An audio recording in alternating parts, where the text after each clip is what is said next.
Friends, நான் உங்கள் grandma. இன்னைக்கு ஒரு இன்ட்ரெஸ்டிங்கான வீடியோ தான் பார்க்க போகிறோம். வீடியோக்குள்ளே போகிறதுக்கு முன்னாடி என்னுடைய சேனல் இப்போ தான் ஃபஸ்ட் டைம் பார்க்குறவங்களா இருந்தால் சப்ஸ்கிரைப் பண்ணிட்டு பாருங்கள் ஃப்ரெண்ட்ஸ். பக்கத்துலேயே ஒரு பெல் ஐக்கான் வரும், அதையும் டச் பண்ணிவிடுங்க. அப்போ தான் பக்கத்துலேயே இன்னொரு ஆள்னு சொல்லி ஒரு ஆப்ஷன் வரும், அதையும் டச் பண்ணிவிட்டா நான் போடுற வீடியோ எல்லாமே உங்களுக்கு உடனே நோட்டிஃபிகேஷன் கிடைச்சிடும். வீடியோ ஃபுல்லாக ஸ்கிப் பண்ணாமல் பாருங்கள் ஃப்ரெண்ட்ஸ். டிப்ஸ் அண்ட் ட்ரிக்ஸ் எல்லாம் சொல்லியிருப்பேன். வாங்க இப்போ வீடியோக்குள்ளே போகலாம். ஹலோ ஃப்ரெண்ட்ஸ், இன்றைக்கி வெண்ணெய் வந்து வீட்லேயே எப்படி உருக்கி நெய் எடுக்கிறது, நெய் வந்து எப்படி மணலாக நல்லா வாசனையாக ரொம்ப நாளைக்கு அப்படியே வாசனை போகாமல் இருக்கணுங்கிற ஒரு டிப்ஸ் எல்லாமே உங்களுக்கு இந்த வீடியோவில் காமிக்கிறேன்.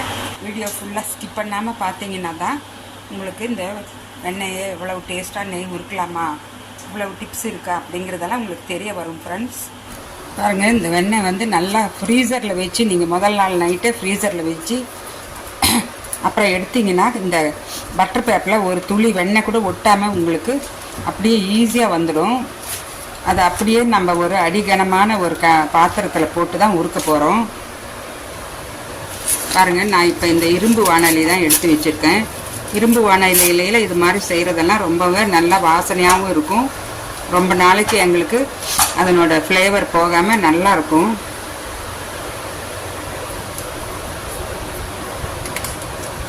நம்ம இதே கொஞ்சம் நேரம் நல்லா ஒரு மணி நேரம் 2 மணி நேரம் கழித்து நீங்கள் வெண்ணெயை எடுத்திங்கன்னா பட்டர் பேப்பரில் நிறையா ஒட்டிக்கிட்டு இருக்கும். உங்களுக்கு அதெல்லாம் வந்து எடுக்கிறதுக்கே கொஞ்சம் டைம் ஆகும், நிறையா வேஸ்ட்டும் ஆகும். பாருங்கள், இப்போ எதுவுமே பட்டர் பேப்பரில் ஒட்டாமல் அப்படியே சில்லுன்னு இருக்கிறப்போ நீங்கள் எடுத்துடணும். எப்படி செய்கிறதுன்னு பார்க்கலாம். இது மாதிரி அடிகனமான பாத்திரம் தாங்க மெயின். முக்கியமாக இரும்பு கடாய் இருந்தால் அதில் போட்டுக்குங்க. அதுதான் முக்கியமான ஒரு பாயிண்ட். இதில் இரும்பு கடாயில் போட்டு உருக்க போகிறேன். இப்போ நல்லா இப்படி தண்ணி ஊற்றி கழுவிக்கலாம் 2 தடவை. அந்த ஐஸ் கரைஞ்சப்பறம் நல்லா தண்ணி ஊற்றி நீங்கள் இது மாதிரி அழுத்தி பிசைஞ்சு விட்டு கழுவி எடுத்துக்கோங்க. அப்போ தான் அந்த பட்டரில் இருக்கிற ஒரு மாதிரியான ஸ்மெல்லெல்லாம் கம்ப்ளீட்டாகவே போயிடும். ஃப்ரெண்ட்ஸ், இப்போ கழுவுன வெண்ணெயை அடுப்பில் வச்சுட்டேன். வச்சு பாருங்கள், இது மாதிரி நல்லா கலந்து விடுங்க. ஸ்டவ்வை பாருங்கள் நான் எப்படி வச்சுருக்கேன். ரொம்ப லோ ஃப்ளேமில் தான் வச்சுருக்கேன். ஸ்டவ்வை வந்து வெண்ணெய் கம்ப்ளீட்டாக நெய்யாக ஆற வரைக்கும் லோ ஃப்ளேம்லேயே தான் இருக்கணும். ஹையாக வச்சு வெண்ணெயை உருக்கவே கூடாது. இப்போ கொஞ்சம் ஒரு 1/2 டீஸ்பூன் உப்பு ஆட் பண்ணியிருக்கேன். 1/2 டீஸ்பூனே போதும். தூள் உப்பே போடுங்க. பாருங்கள், போட்டு நல்லா அப்பப்போ ஒரு 20 செகண்ட்ஸ்க்கு ஒரு தடவை கலந்து விடுங்க. அப்போ தான் அடி பிடிக்காமல் இருக்கும். ஏன்னா அடியில் ஒரு மாதிரி கெட்டியாக பிடிச்சிக்கும்.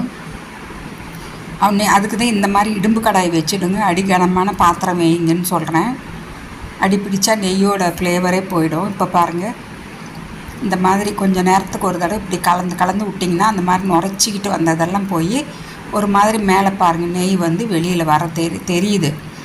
ஆனால் நெய் வந்து ரெடி ஆகலை. இப்போ பாருங்கள், இப்போ 90% அளவுக்கு ரெடி ஆகிடுச்சு. பாருங்கள், கம்ப்ளீட்டாக சவுண்டெல்லாம் அடங்கிடுச்சு. இப்போ வந்து நல்லா கழுவி வச்சுருக்கிற முருங்கைக்கீரையை போட்டுக்கிறேன். கம்ப்ளீட்டாக ஒரு மாதிரி சவுண்டெல்லாம் அடங்கின அப்புறம் நுரையா வரும். அந்த ஸ்டேஜில் முருங்கைக்கீரையை போடணும். முருங்கைக்கீரையும் போட்டு நல்லா படப்படன்னு வெடிக்கும். ஸ்டவ் லோ ஃப்ளேம்லேயே தான் இருக்கணும். முருங்கைக்கீரை வெந்துடும் அதுலேயே. இப்போ நான் ஊற்றுறது வந்து கொஞ்சமாக ஒரே ஒரு டீஸ்பூன் தயிர் போடுறேன். தயிரையும் ஊற்றணும். அதுதாங்க இந்த நெய் உருக்கிறதுல இருக்கிற நிறையா டிப்ஸு, சீக்ரெட் டிப்ஸு. இப்போ பாருங்கள், நான் வந்து ஒரு 1/4 டீஸ்பூன் அளவுக்கு வெந்தயத்தை நல்லா பவுட்ரு பண்ணி ஒரு பாட்டிலில் வச்சுருப்பேன். அதையும் ஒரு 1/4 டீஸ்பூன் அளவுக்கு தயிர் ஊற்றி கொஞ்சம் நேரத்துலேயே வெந்தய பவுடரும் போட்டுடுங்க. அதெல்லாம் போட்டால் தான் உங்களுக்கு அந்த மாதிரி மணலாக கடையில் வைக்கிற மாதிரி மணலாகவும் வரும். டேஸ்ட்டு 6 மாதம் ஆனாலும் அப்படி நெய் வாசனையாக அவ்வளோ சூப்பராக இருக்கும். இன்னும் வந்து பாருங்கள், நுரைச்சிக்கிட்டு அது எல்லாமே நல்லா வெந்து வருது. இப்போ பாருங்கள், நெய் ரெடி ஆகிடுச்சு. நுரையெல்லாம் அடங்கி நெய் தனியாக வந்துடுச்சு.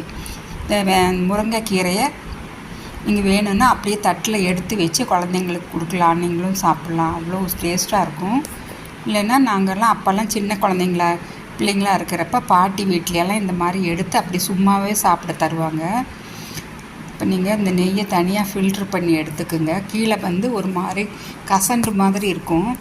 அதில் வந்து நாங்கள் வெறும் ஒயிட் ரைஸை போட்டு பிசைஞ்சு முன்னையெல்லாம் அப்படி தான் கொடுப்பாங்க. எங்களுக்கெல்லாம் சின்ன குழந்தைங்களா இருக்கிறப்ப எங்கள் வீட்டில் பாட்டி தாத்தா அவங்கெல்லாம் இருக்கிறப்ப பாருங்கள். இப்போ நெய்யை உருக்கின நெய்யை எடுத்து நான் ஃபில்ட்ரு பண்ணி எடுத்துட்டேன்.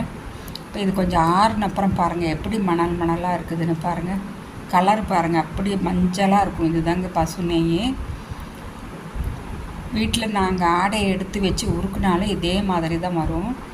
பச்சை மஞ்சளாக வரும். இதே மாதிரி மணல் மணலாக இருக்கும். நாம் எப்போ செஞ்சாலும் இந்த மாதிரி தாங்க இருக்கும். நெய் வந்து ஒரு 6 மாதம் வரைக்குமே அந்த ஃப்ளேவரே போகாது. நீங்கள் வெளியிலேயே வைக்கலாம், கெட்டு கூட போகாதுங்க. நீங்களும் இதே மாதிரி ஒரு தடவை செஞ்சு பாருங்கள். இந்த வீடியோ பிடிச்சிருந்தா ஒரு லைக் பண்ணி கமெண்ட்ஸ் பண்ணுங்கள். நான் மறுபடியும் அடுத்த வீடியோவில் சந்திக்கிறேன். பாய்.